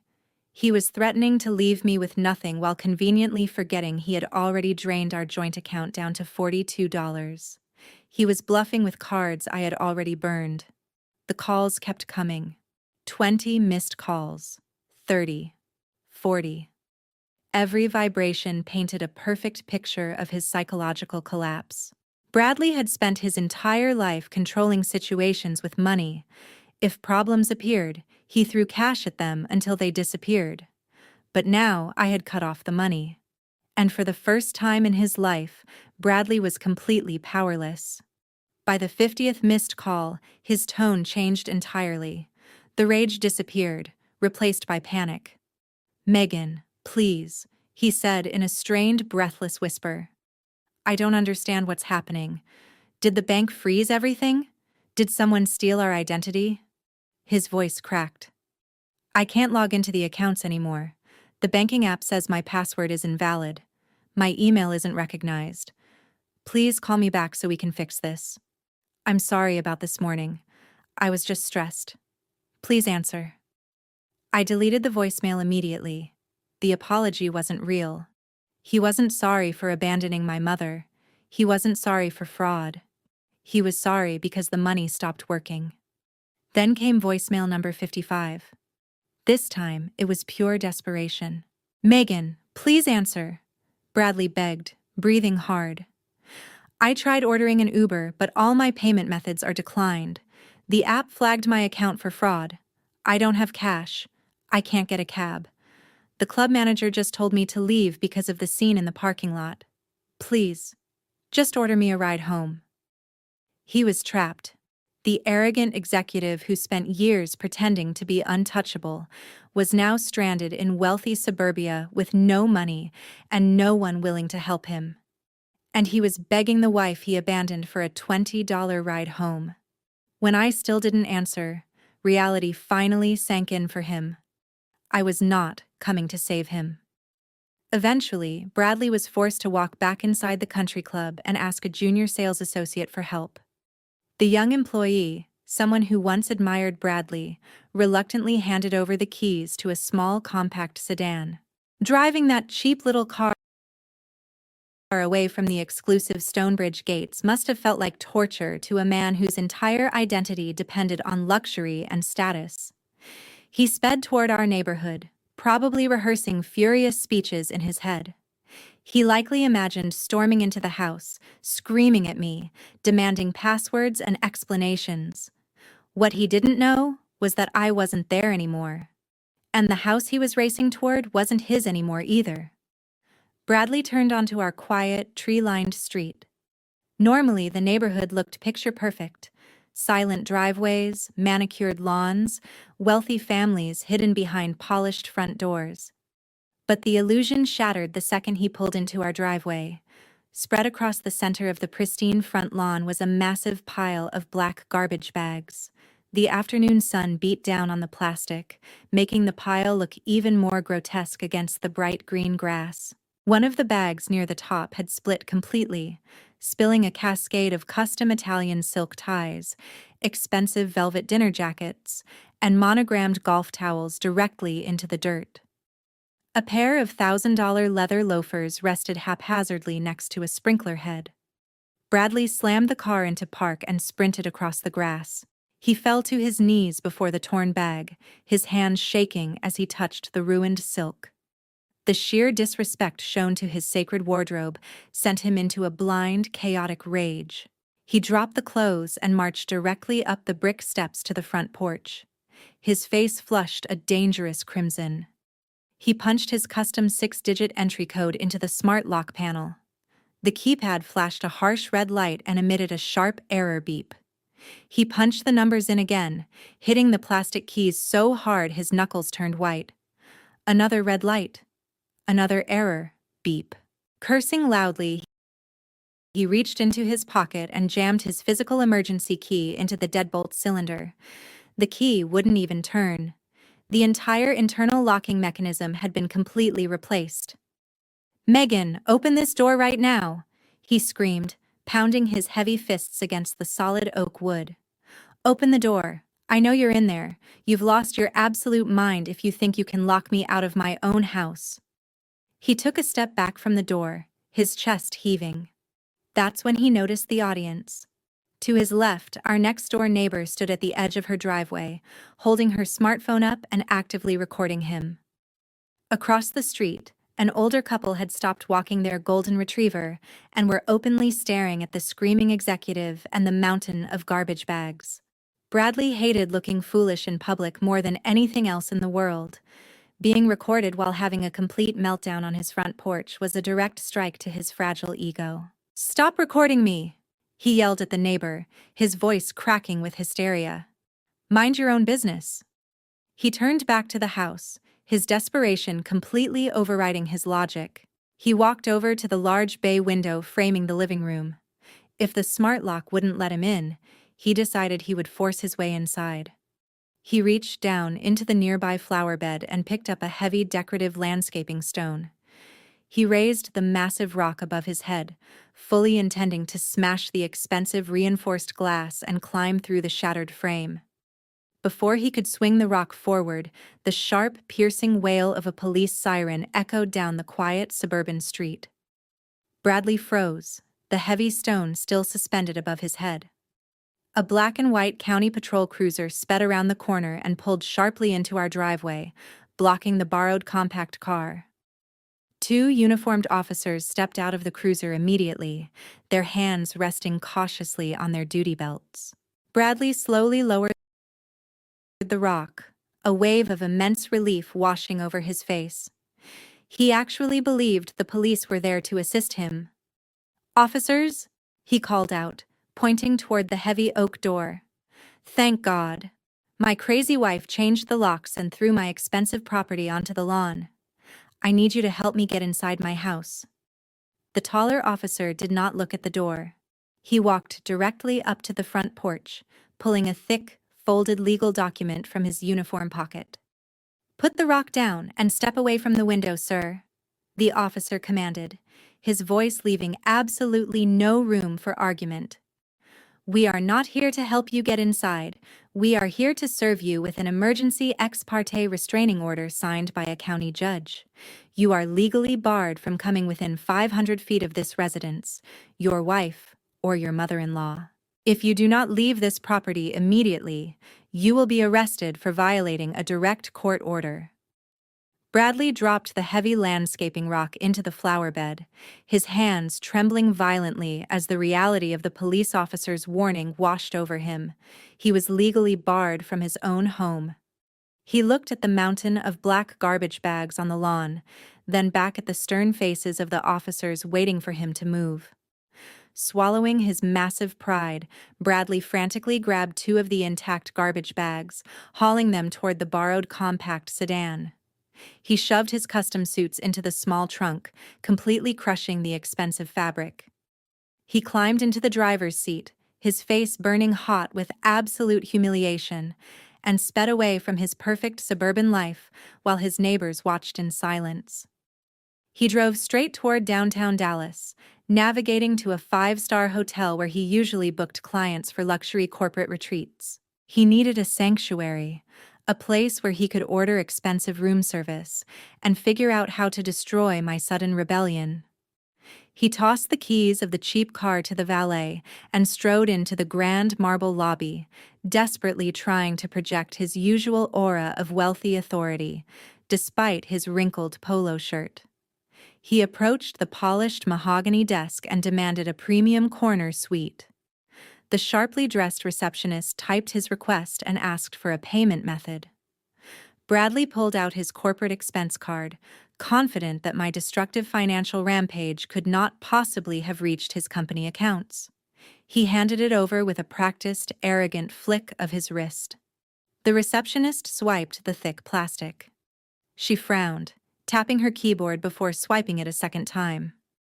"Sir, I am sorry, but this card is returning a hard decline," she said, her voice lowering discreetly. "Do you have an alternative form of payment?" Bradley clenched his jaw, pulling out his smartphone. He pulled up his digital wallet, intending to use the emergency credit line he kept hidden for golf trips. He tapped his phone against the wireless reader. The terminal beeped aggressively, flashing a red error message. His digital wallet had been entirely suspended due to the massive fraud alerts I triggered earlier that afternoon. He stood frozen in the opulent lobby. The receptionist stared at him, her polite smile completely vanishing, replaced by the distinct look of suspicion reserved for scammers. Without saying a word, Bradley turned around and walked out through the heavy glass doors, leaving the luxury hotel behind. He was a regional director making six figures, yet he did not have enough purchasing power to buy a bottle of water. With his options completely exhausted, he was forced to call Jason, the junior sales associate whose car he had borrowed. He fed Jason a fabricated story about a plumbing disaster at our house and asked to crash at his apartment. 30 minutes later, Bradley was hauling a garbage bag up 3 flights of stairs to Jason's cramped, dimly lit apartment complex on the outskirts of the city. Jason offered him the spare room, essentially a storage closet repurposed with a sagging twin mattress and a cheap lamp. The air smelled faintly of stale takeout food. Bradley, a man who slept on high thread count Egyptian cotton sheets and utilized a smart climate control system, sat on the edge of the lumpy mattress in the dark. The walls were paper thin, and he could hear the upstairs neighbor pacing back and forth. He lay back against the flat pillow, the sheer crushing weight of his situation finally breaking through his arrogant exterior. He pulled out his phone, the screen glowing harshly in the dark room, and opened his message thread with me. He began to type frantically, his thumbs flying across the digital keyboard. His messages oscillated wildly between vicious threats and pathetic apologies. "You are going to regret this," he texted first. "I am hiring the most ruthless divorce attorney in the state. I will make sure you are left with absolutely nothing." 5 minutes later, when the read receipt did not appear, his tone shifted. "Megan, please," he typed, his hands shaking. "I am sleeping on a terrible mattress in a filthy apartment. I have no money and no car. You made your point. I am incredibly sorry for what I said this morning. I was just stressed about work. Please call the bank and lift the freeze. I cannot live like this. Just answer me." He sent 30 separate text messages over the span of 2 hours. None of them received a single reply. I was an impenetrable fortress of silence. Exhausted, defeated, and entirely broken, Bradley closed his eyes, hoping sleep would offer him a temporary escape from his sudden nightmare. But just as he was drifting off, his phone vibrated sharply on the cheap wooden nightstand. He snatched the device, desperately hoping to see my name on the screen. Instead, it was an urgent automated email notification. He opened his corporate email account. The message was from the senior director of human resources at his software company, marked with high importance. The subject line read, "Mandatory meeting regarding internal account audit." The body of the email was brief, cold, and devastating. "Bradley, your physical building access has been temporarily suspended pending a mandatory review with Human Resources and the Chief Financial Officer. You are required to report to the first-floor conference room at exactly 8 a.m. on Monday." Bradley dropped the phone onto the sagging mattress. All the blood drained from his face as he realized his nightmare was just beginning. The harsh fluorescent lights of the Oak Ridge Medical Center waiting room hummed quietly above my head. It was late evening now, and the initial blinding adrenaline of the day was settling into a deep, heavy exhaustion. I sat next to Jamal, holding my phone and watching the notifications roll in. Bradley had sent exactly 30 text messages over the last 2 hours. They swung wildly from aggressive legal threats demanding I unfreeze his accounts to pathetic, desperate apologies, begging me to order him a ride share. I read every single message with a detached, clinical fascination. I was watching a deeply narcissistic man completely unravel in real time, and I did not reply to a single word. While I had spent the afternoon neutralizing Bradley's credit cards and coordinating the repossession of his luxury vehicle, Jamal had not moved from his hard plastic chair. His eyes were glued to his encrypted work laptop, his fingers flying across the keyboard with intense, unwavering focus. As a white-collar crime lawyer, Jamal treated financial discrepancies like a bloodhound tracking a fresh scent. He was deep into the transaction history of our gutted joint savings account, tracing exactly where our money had gone. "Megan, I need you to look at this right now," Jamal said, his voice dropping to a low, serious register that instantly commanded my attention. He pushed the heavy laptop across the small table toward me. I expected to see a long trail of luxury retail purchases. I assumed the $80,000 was spent on a less than first-class vacation, expensive steakhouse dinners, and that ridiculous gold Rolex she'd shown off at the country club. But the ledger Jamal opened revealed something entirely different. The money wasn't slowly siphoned off in hundreds of small transactions. It was transferred in 3 large bank transfers within 48 hours. The first was for $20,000, the second for $25,000, and the final one for $35,000. I leaned closer to the screen, my eyes scanning the complex routing numbers. The funds were not transferred to a personal checking account. They were wired directly through an international clearinghouse to an offshore holding company registered in the Cayman Islands. As a senior risk analyst, I instantly recognized the specific financial structure. It was a corporate shell entity designed to absorb massive amounts of capital without immediately triggering domestic tax flags. Why would Bradley wire our entire life savings to a foreign corporate account? I asked, my brow furrowing in deep confusion. He doesn't own a private business. He's a regional sales director for a software company. He has absolutely no legitimate reason to move private marital funds into an offshore holding company. Jamal tapped a specific line of code highlighted in yellow on his screen. That is exactly what bothered me, he explained. So I used my federal database credentials to run a deep background check on the offshore holding entity. The registered agent for this shell corporation is not a stranger. It's a subsidiary firm directly linked to Bradley's employer. Specifically, it is the primary international vendor account his software company uses to process their overseas licensing fees. The pieces of the puzzle violently snapped together in my mind. The sudden realization hit me so hard the breath literally caught in my throat. I stood up, pacing the small designated waiting area as my professional training connected the dark dots. Bradley had not used our $80,000 to fund his luxury lifestyle. He had already funded his luxury lifestyle using stolen corporate money. He's embezzling, I whispered, the sheer magnitude of the crime filling the quiet room. He's been skimming money off his massive corporate contracts, likely falsifying vendor invoices and manipulating commission margins to pay for his tailored suits and his expensive country club memberships. But corporate finance departments don't just ignore missing funds indefinitely. Jamal nodded slowly, a grim, predatory smile forming on his face. Exactly. I checked his company's public financial calendar on their investor relations page. They are entering their third quarter comprehensive financial audit on Monday morning. Bradley knew the external auditors were coming.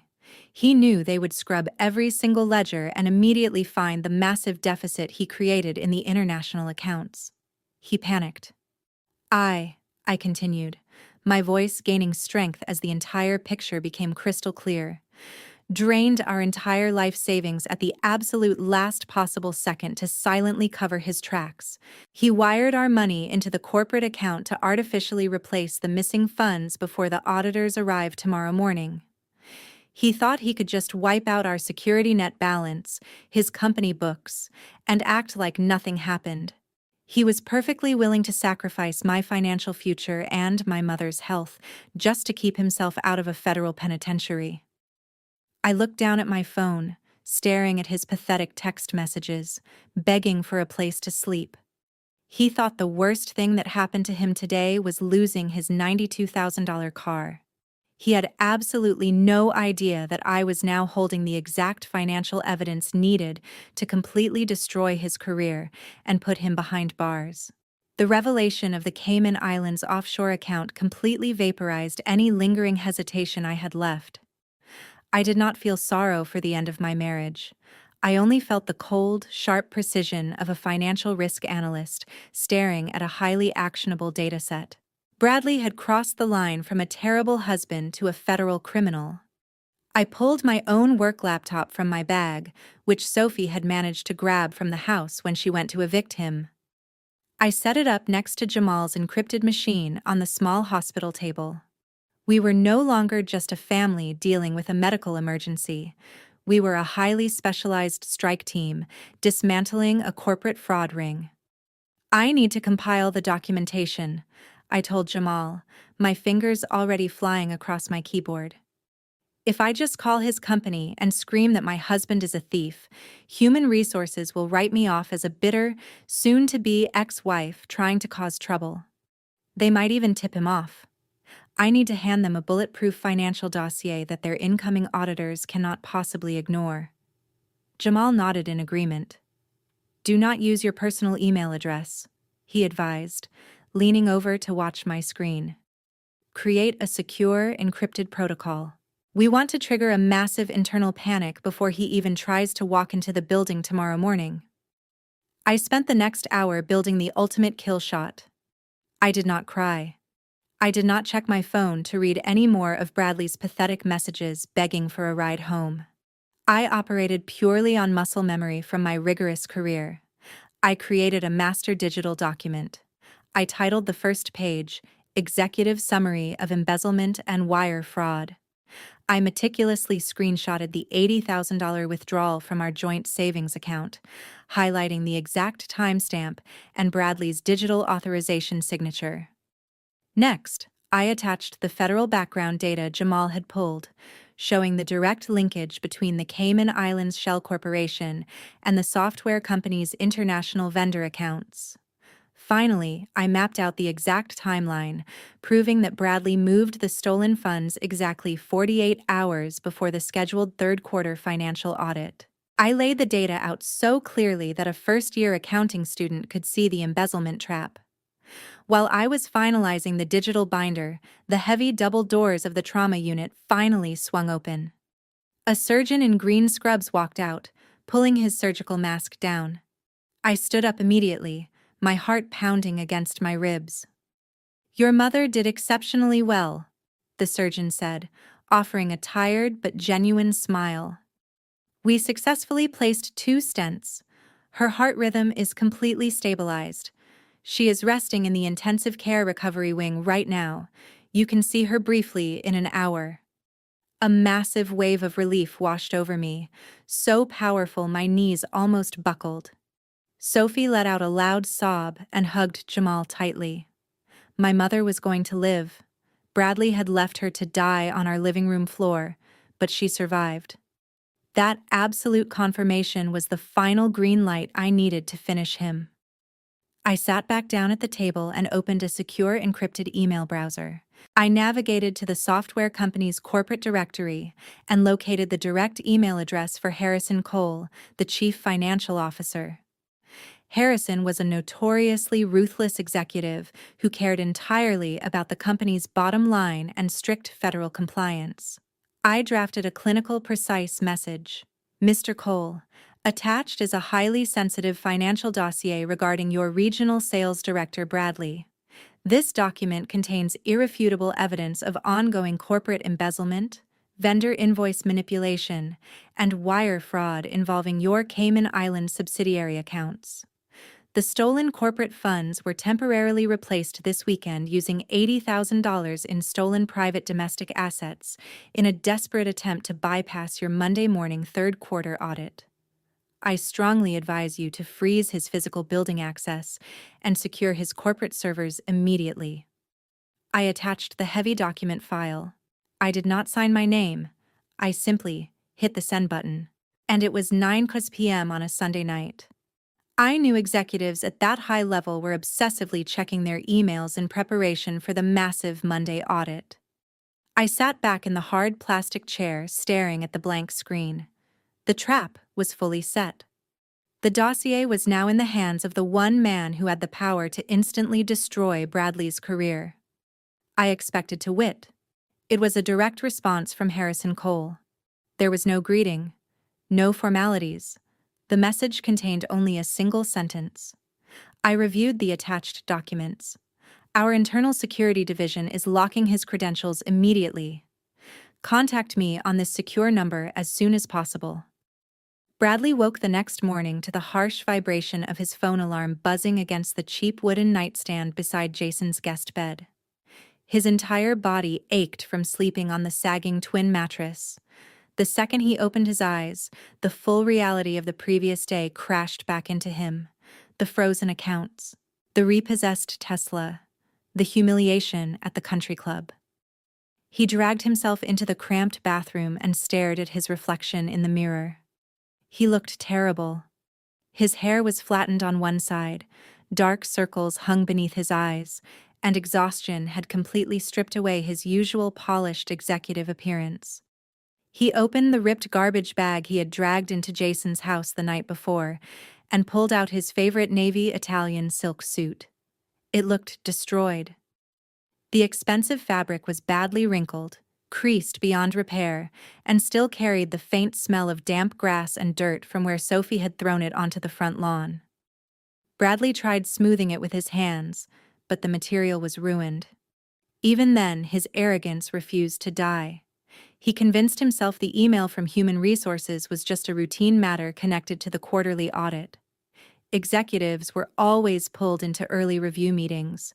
The suspended building access mentioned in the email? Probably just an automated security hold linked to his frozen corporate expense card, a problem he blamed entirely on me. His plan was simple: walk into HR, play the victim, blame his unstable wife, demand temporary executive assistance until his lawyers forced me to restore his accounts. Bradley genuinely believed the $80,000 he had transferred into his Cayman Islands shell account had successfully covered his tracks. He still thought he was untouchable. He borrowed Jason's compact sedan again and drove through the heavy Dallas morning traffic, hating every second he spent inside such a cheap car. When he arrived at the sleek glass headquarters of his software company, he immediately headed toward the premium executive parking level instead of the general employee section. But when he pulled up to the gate, his digital parking pass failed to scan. The barrier arm stayed down. Bradley cursed loudly and was forced to reverse out of the lane before parking with the entry-level staff several floors below. The inconvenience alone nearly sent him into a rage. He grabbed his leather briefcase, straightened his ruined suit as best he could, and marched toward the lobby. The corporate headquarters buzzed with the usual Monday morning energy. White marble floors gleamed beneath towering glass walls while employees hurried toward elevators carrying coffees and laptops. Bradley lifted his chin and projected confidence, even as several junior analysts openly stared at his wrinkled clothes and exhausted appearance. He ignored them. He was a regional director. He believed he was above judgment. Without stopping at reception, Bradley headed directly toward the restricted executive elevator bank. These elevators bypassed the lower corporate floors and traveled straight to the executive offices and HR department. He removed his employee badge and swiped it confidently across the security reader beside the polished metal doors. Instead of the familiar green light, the reader flashed bright red. An error buzzer sounded sharply through the quiet executive alcove. Bradley frowned. He assumed he had scanned too quickly. He wiped the card against his pants and tried again. Red light. Error buzzer. He tried a third time, then a fourth. Each swipe became more aggressive. The elevator doors never opened. His access wasn't paused. It had been completely revoked. "This is ridiculous," he muttered furiously, spinning around toward the reception desk, ready to demand an override. But the words died instantly in his throat. He was no longer alone. Two large men in fitted dark suits, the senior corporate security directors, were walking directly toward him across the marble floor. They carried none of the polite smiles normally reserved for executives. Their faces were cold, their posture rigid, their eyes locked directly onto him. The two security directors stopped only a few feet away, positioning themselves to completely block his access to the executive elevators. The taller man extended his hand calmly, palm upward. "Your employee identification badge," he said flatly. Your building access has been officially revoked by Human Resources and the Chief Financial Officer. You are suspended indefinitely pending the outcome of the internal audit. You are required to leave the premises immediately. Bradley stared at the outstretched hand, unable to process the words. Suspended? He scoffed loudly, forcing out an unnatural laugh that echoed through the marble hallway. There's obviously some kind of clerical mistake. I'm a regional director. I'm leading the logistics presentation this afternoon. I just need 2 minutes with Harrison Cole. The guard didn't lower his hand.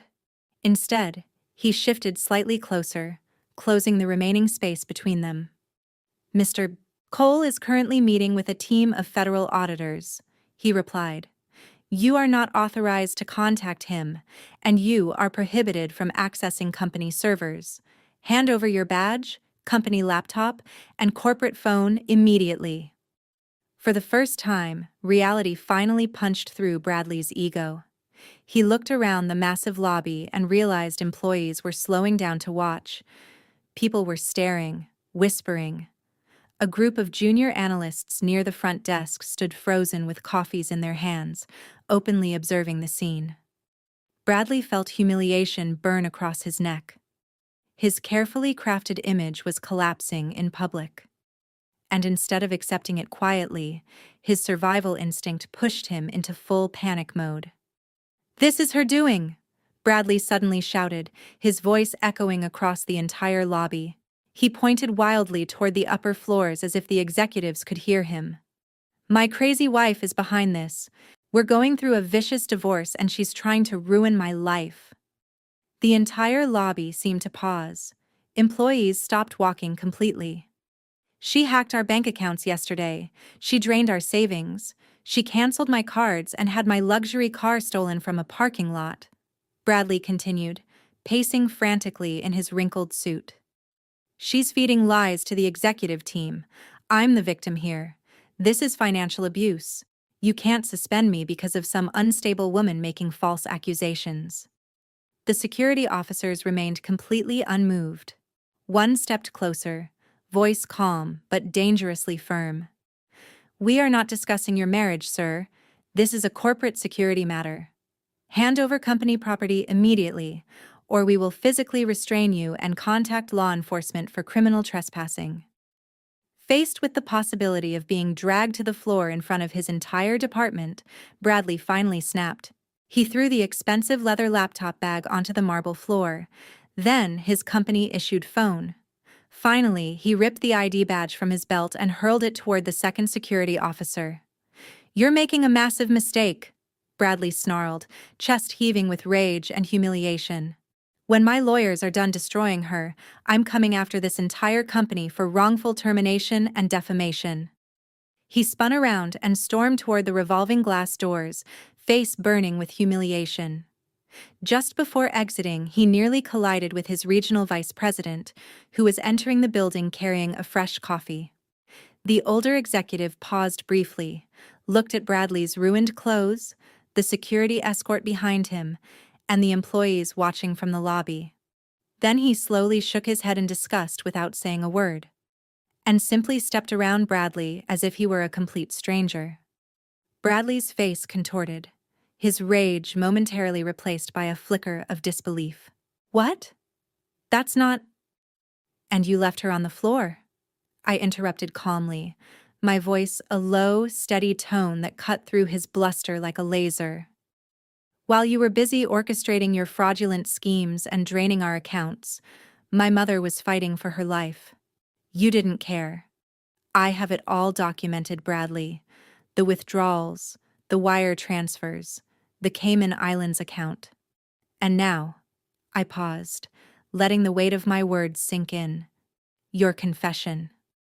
His eyes darted around the room, panic now setting in. He saw the expectant faces of my colleagues pressed against the glass, the stoic figure of Jamal standing just outside my office door, and the almost imperceptible nod he gave me. Bradley's bravado crumbled like dry earth. Suddenly, the heavy glass door to my office, which he'd so violently slammed shut, swung open again. This time, it wasn't Bradley storming in. Two uniformed security guards, their expressions impassive, stood flanking the doorway. Behind them, a stern-faced man in a suit, the head of building security, stepped forward. "Mr. Sterling," the security director said, his voice firm and devoid of emotion. "You are being escorted from the premises." Bradley spun around, his face a mask of disbelief and fury. "What are you doing? You can't do this. She doesn't have the authority." "He has an active emergency ex parte restraining order," Jamal stated, his voice carrying clearly into the office. "And a federal investigation is currently underway for embezzlement and wire fraud. Your actions this morning constitute a violation of that order and a confession to multiple federal crimes." Bradley's jaw went slack. He looked from Jamal to the security guards, then back at me, his eyes wide with dawning horror. His entire world was imploding, and he had brought it all crashing down on himself. You filed a restraining order?" he stammered, his voice barely a whisper. "And the FBI is already involved," I added, picking up the manila folder Jamal had placed on my desk. I held it up, its thickness a testament to Bradley's downfall. "They received the dossier early this morning. Thanks to your multi-million-dollar transition and your public admission, they're moving much faster than anticipated." The security guard stepped into the office. One gently, but firmly, took Bradley by the arm. He offered no resistance, his body going limp with shock and defeat. He looked like a deflated balloon. As they led him out, his eyes met mine one last time. There was no anger left, only a hollow, vacant stare. He had finally realized the monumental, unrecoverable mess he had made. The office was silent for a moment, the only sound the soft clicking of keyboards resuming as my colleagues tried to process what they had just witnessed. Then, a slow but growing wave of applause started to ripple through the bullpen. My employees, who had been privy to the quiet drama unfolding, were now witnessing the definitive end of a very bad chapter. Jamal walked into my office, closing the door behind him, the sound echoing the finality of the situation. He looked at me, a hint of admiration in his eyes. "You played this perfectly, Megan. Textbook." I leaned back in my chair, the adrenaline still coursing through my veins, but a profound sense of calm settling over me. The weight of the past few days, the terror for my mother, the betrayal, the anger. It all felt like it was finally lifting. "He thought he was the man of the house, making all the decisions," I said, looking out at the bustling financial district. "He never understood that true power comes from intelligence, foresight, and a willingness to do what's right, even when it's the hardest path. He just saw numbers as a way to feed his ego. I see them as a way to protect what's real and important." I reached for my phone, not to check Bradley's pathetic messages, but to call my mother's doctor. It was time to focus on healing, on recovery, and on building a future that was free from his deceit. The corporate fraud ring was dismantled. My mother was safe. And my own life was finally its own. Jamal looked down at him with absolute disgust etched across his face. Then he slowly adjusted the cuff of his dark charcoal suit jacket and spoke in a calm, razor-sharp voice. "I am a white-collar crime attorney," Jamal said evenly, "which means I know exactly how catastrophic your situation really is." Bradley's chest heaved violently. Sweat ran down the sides of his face, soaking the collar of his wrinkled designer shirt. "This can still be fixed," he blurted frantically, looking between the federal agents and me. "Megan, listen to me. Tell them you overreacted. Tell them we can settle this privately. I will give the money back." "You already spent the money," I replied coldly. "And you stole far more than cash." The female FBI agent stepped closer, the steel handcuffs hanging from her hand. "Sir, place your hands behind your back." Bradley ignored her completely, his eyes locked desperately onto mine. "Megan, please," he whispered, panic finally cracking through his arrogance. "We are married. You cannot do this to me." I stood slowly from behind my desk. The entire office had gone silent. Beyond the glass walls, dozens of employees watched without speaking. Junior analysts, executives, administrative staff. Every single person Bradley had spent years trying to impress was now witnessing the complete destruction of his carefully manufactured empire. "You still do not understand," I said quietly. "I am not doing this to you." I stepped around the edge of the desk, stopping only a few feet away from him. "You did this to yourself the moment you looked at my mother gasping for air and decided your golf game mattered more." Bradley shook his head frantically. No, Megan. You're emotional right now. You're angry. We can fix this. I can explain the transfers. I can explain everything."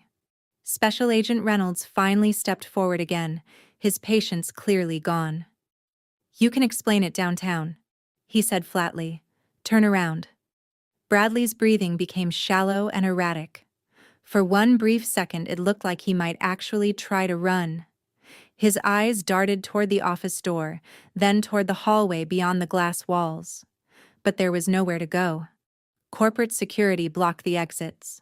Federal agents stood on both sides of him, and every employee in the hallway was watching. The female agent grabbed his wrist firmly and pulled his arms behind his back. The sharp metallic click of the handcuffs echoed through the silent office like a gunshot. Bradley flinched violently at the sound. "No," he whispered. "No, this is insane. You can't put me in handcuffs. I didn't hurt anyone." "You committed felony wire fraud, identity theft, corporate embezzlement, and elder financial abuse," Agent Reynolds replied. "That tends to have consequences." Bradley looked completely broken now. The arrogant executive posture was gone. The smug confidence had vanished. Even his expensive clothes looked pathetic on him now, hanging wrinkled and disordered against his trembling body. As the agents turned him toward the door, he twisted his head one final time to look at me. "You ruined my life," he hissed, his voice trembling with hatred. I met his stare without blinking. "No," I answered calmly. "I stopped you from ruining everyone else's." The agents escorted him through the open office doorway and into the corporate hallway. The moment employees saw the handcuffs, a wave of stunned silence spread across the entire floor. People stepped aside immediately. Some stared openly. Others looked down at the floor in shock. A few quietly pulled out their phones, already texting coworkers about what was happening in real time. Bradley kept his head lowered as the agents walked him toward the elevators. The same executive floor where he once strode around barking orders and showing off luxury watches had now become the site of his public collapse. The elevator doors opened with a soft chime. Before stepping inside, Bradley looked back one last time. His eyes searched desperately for pity, for sympathy, for some final shred of control over the narrative. He found absolutely nothing. The doors slid shut, and just like that, Bradley disappeared. The office remained silent for several long seconds after the elevator was gone. Then Jamal slowly exhaled and loosened his tie.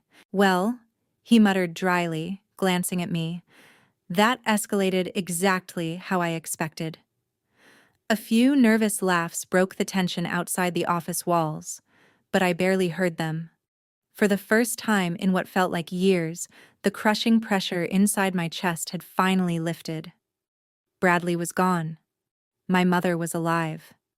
And the man who believed he could steal, lie, manipulate, and destroy people without consequence had finally collided with something stronger than his ego. Reality. Ding her from any potential financial stress. And I, having finally extricated myself from Bradley's toxic influence, was able to dedicate my full attention to ensuring her swift and comfortable recovery. My mother's eyes sparkled as she saw me enter the room. "Megan!" she exclaimed, her voice strong and full of life. "Look at who finally decided to grace us with his presence." She gestured towards Jamal with a fond smile. He's been telling me all about your enterprise. Jamal winked at me. Just ensuring your daughter's business dealings are as impeccable as her tailoring.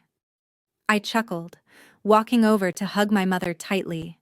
She felt so solid, so real, so present. The fear that had gripped me for weeks began to recede, replaced by a deep, abiding gratitude. I couldn't have done it without you, Mom, I said, my voice a little thick with emotion.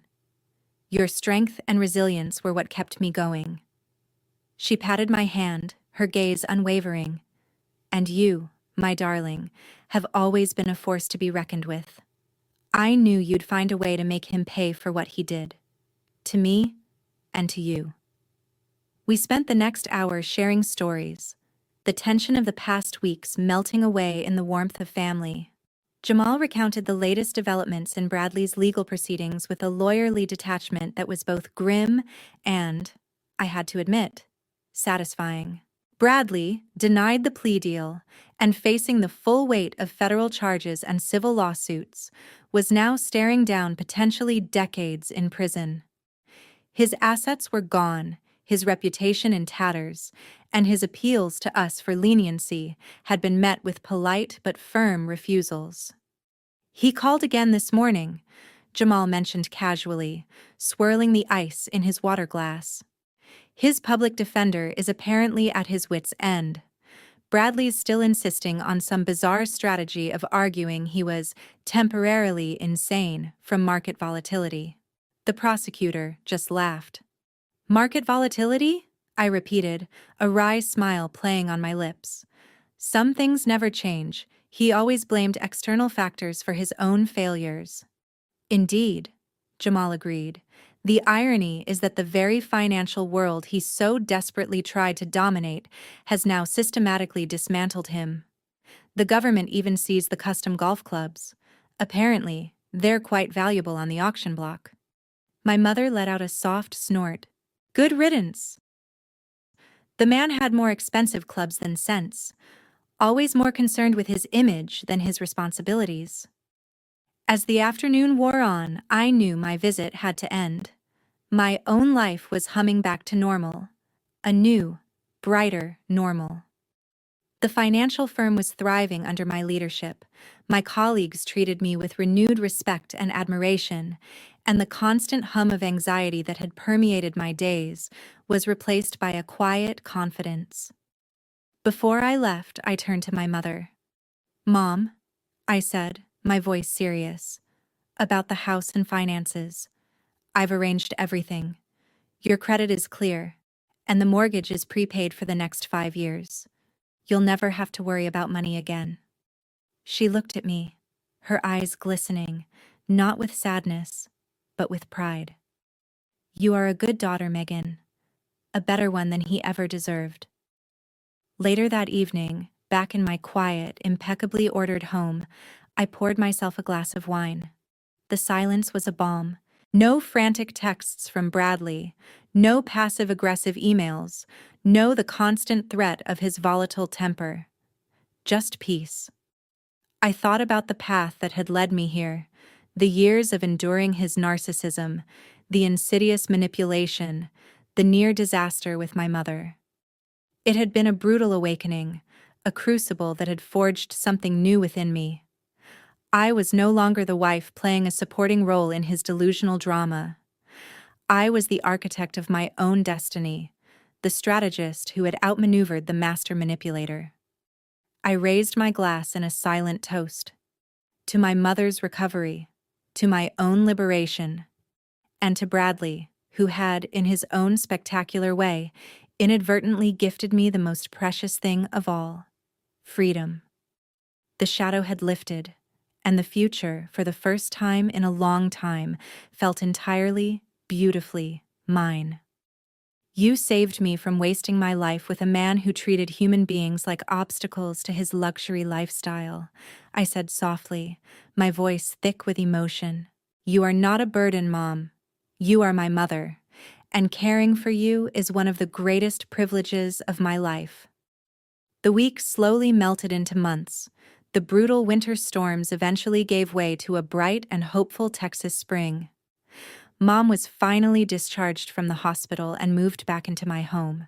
She was walking without assistance and looked healthier than she had in years. Our massive colonial house had changed completely. What once felt like a cold monument to Bradley's ego was now warm, alive, and filled with genuine happiness. Laughter echoed through the hallways. Family dinners stretched late into the evening. The heavy, oppressive tension Bradley used to drag through the front door had vanished entirely. For the first time, the house actually felt like a home. One warm Tuesday afternoon, I walked down the long paved driveway to check the mail. Inside the sleek metal mailbox sat a thick manila envelope from the county family court. My heart fluttered the second I saw the judge's return address. I carried the envelope back toward the house and slid my thumb beneath the seal to open it. Inside was a thick stack of legal documents. I scanned quickly past pages of dense legal terminology until I reached the final page. There, stamped in bold blue ink, was the signature I had waited months to see. The divorce was final. The decree granted me sole ownership of the house and every remaining asset tied to my name. 6 months later, the suffocating Texas summer faded into a crisp, golden autumn. The sprawling colonial home looked completely different now. Warm light spilled from the bay windows onto the manicured lawn where Bradley's garbage bags had once been dumped. Inside, the rich smell of rosemary, garlic, and roasted vegetables filled the air. My mother stood in the center of the kitchen wearing a colorful apron, humming softly while removing a roast from the oven. She looked vibrant, healthy, and completely free from the stress that had nearly destroyed her heart months earlier. I stood beside the kitchen island pouring Cabernet into crystal glasses. Tonight was more than a normal family dinner. It was a celebration. The previous afternoon, the executive board at my financial firm had called me into the top-floor conference room. They didn't give me a routine review. They recognized the precision and discipline I used to uncover the fraud, contain the damage, and protect the company from a catastrophic financial crisis. They promoted me to Senior Director of Corporate Risk Strategy. The promotion came with a massive corner office, full executive authority, and a salary that dwarfed anything Bradley had ever honestly earned in his life. I had not merely survived the wreckage. I had built something stronger from it. The front door chimed and Sophie walked inside carrying a bakery box tied with a perfect white ribbon. Jamal followed behind her holding a bottle of vintage champagne. Sophie immediately wrapped Mom in a hug before stealing roasted vegetables from the cutting board. Jamal walked over to me and lightly tapped the champagne bottle against my wine glass, with a proud smile. We gathered around the large mahogany dining table, the same table where Bradley once sat complaining about the food, the house, and the people who loved him. But his presence was gone now, completely erased from the room. We laughed. We ate. We celebrated. And not once during dinner did anyone say his name. He no longer mattered. Through Jamal's legal connections, I still knew where Bradley ended up, even though I never asked. He was serving time in a federal prison facility in Beaumont, Texas. The federal judge showed no mercy for the wire fraud, identity theft, and financial crimes. Bradley received 72 months in federal prison, followed by years of supervised release and a court order requiring repayment of every stolen dollar. The man who once obsessed over Rolex watches, imported suits, and luxury cars now worked in the prison laundry unit earning cents an hour washing standard-issue uniforms. His wealth was gone, his status was gone, his freedom was gone. After dinner, while Sophie and Jamal helped Mom cut the celebration cake, I stepped outside onto the back patio with a glass of wine in my hand. The cool autumn air brushed gently against my skin. Inside the house, I could hear the warm sound of my family laughing together. I closed my eyes and let the peace wash over me completely. For years, Bradley convinced me that my boundaries were unreasonable and that my family was a burden. But standing there on my own property, secure in my career, and surrounded by people who genuinely loved one another, I finally understood the truth. The only burden I had ever carried was him. Removing that weight from my life became the most liberating decision I had ever made. I realized true independence is not just about money or professional success. It is about having the courage to remove anyone who destroys your peace, no matter who they are or what title they hold in your life. I rebuilt my world from the ground up, strengthening it with self-respect, clarity, and boundaries that could never again be violated. I looked back through the glowing glass doors at the smiling faces of the people who mattered most to me. Then I quietly raised my glass toward the dark autumn sky and stepped back inside my beautiful, peaceful home. In the end, I learned the hardest lesson of my life, but the reward for learning it was undeniable. A peaceful life is the greatest revenge of all. Megan and Bradley's story ultimately becomes a powerful lesson about self-worth, boundaries, and emotional freedom. The deepest truth hidden inside this story is that real independence is not just financial. It is emotional. It is the courage to walk away from people who poison your peace, even when they are deeply woven into your life.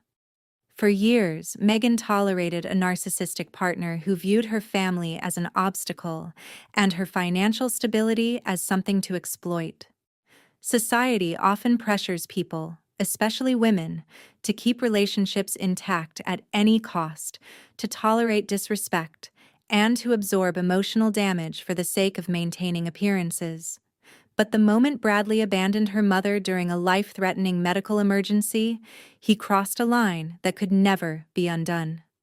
What makes Megan's response so powerful is that she did not collapse under the betrayal. She transformed her pain into action. Instead of begging for empathy from a man incapable of giving it, she created boundaries sharp enough to protect her future. The story reminds us of something many people ignore for far too long. When someone repeatedly shows you who they are, believe them. You do not owe loyalty to people who use your trust as a weapon. By removing Bradley from her finances, her home, and ultimately her life, Megan reclaimed control over her own peace. Many people remain trapped in toxic relationships because they fear the chaos that comes with ending them. But sometimes the collapse is necessary. Sometimes destruction clears the space needed to build something healthier. Real love is not manipulation. Real family does not abandon you during crisis. And genuine relationships never require you to sacrifice your dignity to keep them alive. If someone in your life constantly drains your energy, disrespects your boundaries, or makes you feel small, take a serious step back and ask yourself an important question. What exactly are you still tolerating?